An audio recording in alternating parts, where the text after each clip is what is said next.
Hello friends, எல்லாருக்கும் வணக்கம். நம்ம அழகான அருமையான புளி மிளகாய் வத்தல் தான் பார்க்க போகிறோம். இது கூழுக்கெலாம் வச்சு சாப்பிடுவோம்ல, அந்த வத்தல் தான். இது எப்படி செய்யலான்னு பார்க்கலாம் வாங்க. இது கூழுக்கு மட்டும் இல்லை, ரசம், சாம்பார், தயிர் சாதம், தாளித்த சாப்பாடு எல்லாத்துக்குமே வச்சு சாப்பிட்லாம். ரொம்ப சூப்பராக இருக்கும். இது எப்படி செய்யலான்னு பார்க்கலாம்.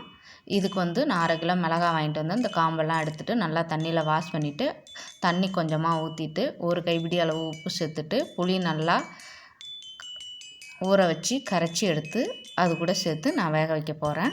நீங்களும் இதை சூப்பராக ஈஸியாகவே செய்யலாம், எல்லாருமே செய்யலாம். மோர் மிளகாவை விட இந்த புளி மிளகாய் டேஸ்ட்டு ரொம்ப அருமையாக இருக்கும். சின்ன குழந்தைங்க கூட தொட்டுக்கிட்டு சாப்பிடும். புளியை தக்கையோடையே கரைச்சி ஊற்றி நல்லா வேக வைங்க, நல்லாயிருக்கும். மிளகாய் நல்லா காஞ்சதுக்கப்புறம் அந்த தக்கையை நம்ம பொறுக்கி வீசிட்டு மிளகாயை மட்டும் எடுத்து வச்சுக்கலாம். இதை இப்போது நல்லா ஹை ஃப்ளேம் வச்சு நல்லா வேக வச்சு எடுத்துக்கலாம். பாருங்கள், இப்போ பாதி தான் வெந்திருக்குது. இது நல்லா இன்னும் வேக வைக்கணும். இந்த தண்ணியெல்லாம் சுண்டி வரணும், அதாவது பாதியாக கம்மியாகணும். அந்தளவுக்கு நம்ம இன்னும் வேக வைக்கணும். இதை எங்கள் ஊர் அரியலூர் மாவட்டத்தில் உள்ள கிராமத்தில் உள்ளவங்கள்லாம் இதேமாரி வெயில் காலத்தில் இதை நல்லா செஞ்சு பதப்படுத்தி வச்சுப்பாங்க. அவங்களால வயலுக்கு போகிறவங்க அதனால் அடிக்கடி கூட்டு செய்ய முடியாது. இந்த மிளகாவை பொரித்து சாப்பாட்டுக்கு எடுத்துகிட்டு போவாங்க. இப்போ பாருங்கள், நல்லா தண்ணி சுண்டி அழகாக சூப்பராக மிளகாவும் நல்லா வெந்திருக்குது. இப்போ நான் இதை நைட்டு வேக வச்சுருக்கேன். அதனால் ஸ்டவ்வை ஆஃப் பண்ணிவிட்டு இதை எடுத்து ஒரு ஓரத்தில் மூடி வச்சுருவேன். காலையில் எழுந்து காய வைப்பேன். பாருங்கள், சூப்பராக அப்படியே இருக்கட்டும். இது அப்படியே இப்போவே எடுத்து நீங்கள் சாப்பிட்டு பார்க்கலாம், சூப்பராக இருக்கும். பாருங்கள், காலையில் இப்படி இருக்குது.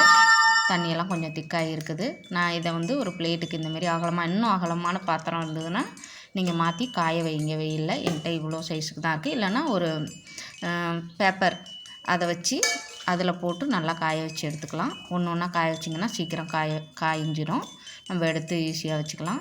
இது சூப்பராக இருக்கும். இந்த ஸ்டேஜில் சாப்பிட்டு பாருங்கள், ரொம்ப அருமையாக டேஸ்ட்டாக இருக்கும். சாப்பாட்டுக்கு எடுத்து சாப்பிட்லாம். நீங்கள் கொஞ்சமாக கூட அப்பைக்கப்போ செஞ்சு நீங்கள் இந்த ஸ்டேஜில் தொட்டுக்கலாம். இது அப்படியே இதேமாரி வேக வச்சிட்டிங்கன்னா 1 வாரம் 2 வாரத்துக்கு கூட கெட்டு போகாமல் இருக்கும். சாப்பிட்டுக்கலாம். நீங்கள்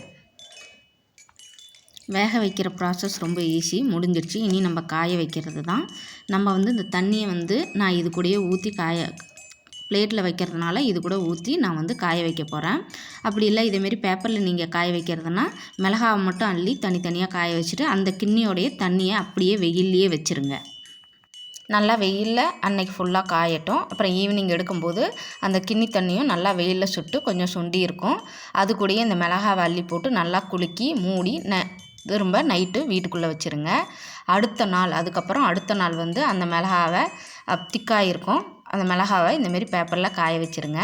தண்ணி இருந்ததுன்னா அது மேலேயே ஊற்றி விட்டுருங்க, காயிட்டோம்.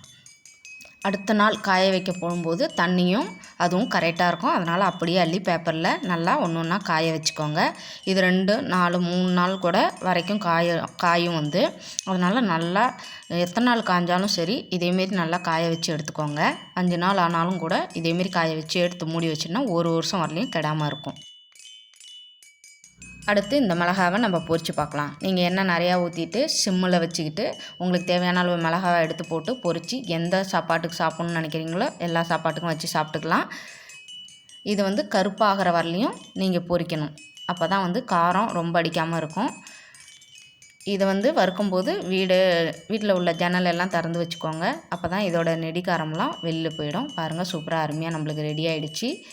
மறக்காமல் நீங்கள் இந்த ரெசிபியை செஞ்சு பாருங்கள். தயவுசெய்து என்னோடய சேனலை சப்ஸ்கிரைப் பண்ணுங்கள். எல்லா சப்ஸ்கிரைபருக்கும் ரொம்ப ரொம்ப நன்றி. பாய், டாட்டா.